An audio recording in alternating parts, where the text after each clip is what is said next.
So, with the murder convictions of Alex Murdaugh overturned and his name back in the headlines, it was bound to reopen old wounds in other cases that have been tied to the Murdaugh family, whether their entanglement was fair or not. And tonight, I'm talking about something else. I'm talking about the 2015 death of Stephen Smith, the 19-year-old high school classmate of Alex Murdaugh's surviving son, Buster. Now, Smith's body was found in the middle of a rural road about 15 miles from the Murdaugh family estate. It's known as Moselle. And his death was determined to be a hit and run at the time.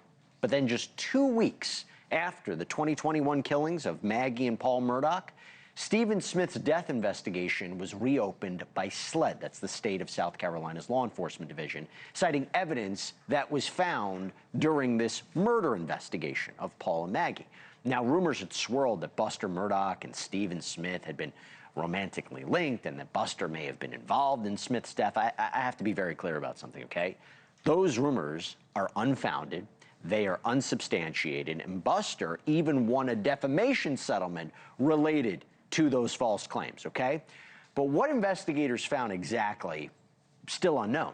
And less than 2 years after that, Smith's death was reclassified as a homicide and his body was exhumed. A second autopsy was performed. And now a forensic expert named Dr. Kinsey, hired by Stephen Smith's family, who also happened to be a star witness in Alex Murdaugh's trial, is pouring cold water on the idea that Smith was intentionally killed. Recently telling the podcast Criminally Obsessed, he reviewed the crime scene photos, the blood evidence, walked the roads where the body was found, and it all, quote, fully supports a blunt force trauma, and the only logical conclusion would be a hit-and-run injury. And he also concluded that the evidence doesn't show Stephen's body was moved.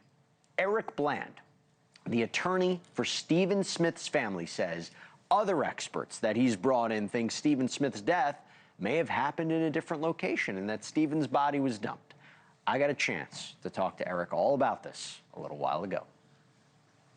Eric Bland, deja vu. It's been like 3 years since I've seen you. A lot of developments. Before we even get into Stephen Smith, just your reaction to the Murdaugh news. I mean, my gosh, big development, convictions overturned.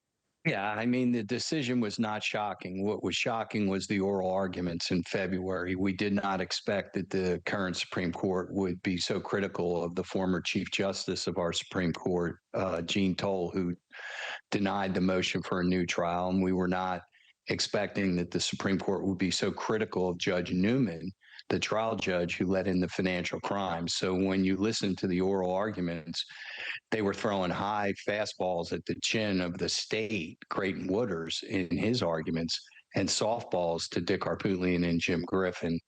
So the decision wasn't a surprise once it came down. I do not see a death penalty being on the table in a circumstantial evidence case. But the second trial will look dramatically different than the first trial. First, we have to get a trial judge. Second, there may be a motion to change venue. Third, I think the Supreme Court, by their decision, Jesse, created another appellate issue even after this trial, because they said it was within the judge's discretion to let in the financial crimes, but they said he went too far and too deep. So they didn't give a roadmap to them on, well, if you let in the financial crimes, how far can you go? That's a good point. So if the next judge lets it in, the defense will argue, if there's a guilty verdict, that it went too far and too deep. I want to ask you about Stephen Smith. Where does it stand right now into the investigation into his death, and has it changed at all given what has just happened with Alex Murdaugh? In theory, it could have changed, but we have not heard anything from the Attorney General's office or SLED in over almost a year. Now, remember, once the murders happened on June 7th of 2021, within 15 days, supposedly the state found some evidence at Moselle, which caused them to reopen Stephen's case. So we were really encouraged. We then did an exhumation of his body and had a second autopsy done, which indicated that he died from a blunt instrument, probably from a moving vehicle.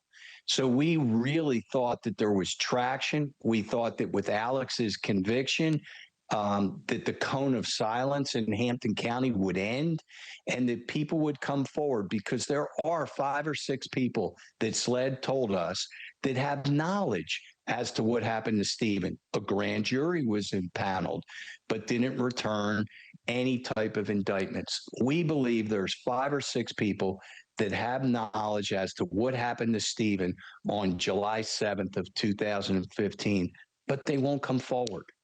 Just to clarify, Dr. Kinsey's evaluation of this, believing it's a hit and run. So how does that affect the investigation? How does that affect where you are in this and how we should be thinking about it? Well, he's our expert witness, and that is one of the causes of death that he has reached in connection with the pathologist that did the testing of the second autopsy in Florida. But they're not hired by the state. It's the state that must bring these criminal charges. And so SLED, they may have their own theories. I'm disappointed in SLED, Jesse, to be honest, because we had a good dialogue for about the first year and a half after the murder convictions, but they've gone silent on us. And I believe, based on the rumors that are out there, that there is 1 or 2 people that really were present when it happened, but 5 or 6 that know of relevant information. And it's inconceivable to me that in this modern day age of investigations and scientific evidence, how SLED cannot solve this crime. Thank you for watching. Subscribe below and download our NewsNation app right now on your phone, and you will get fact-based, unbiased news for all Americans.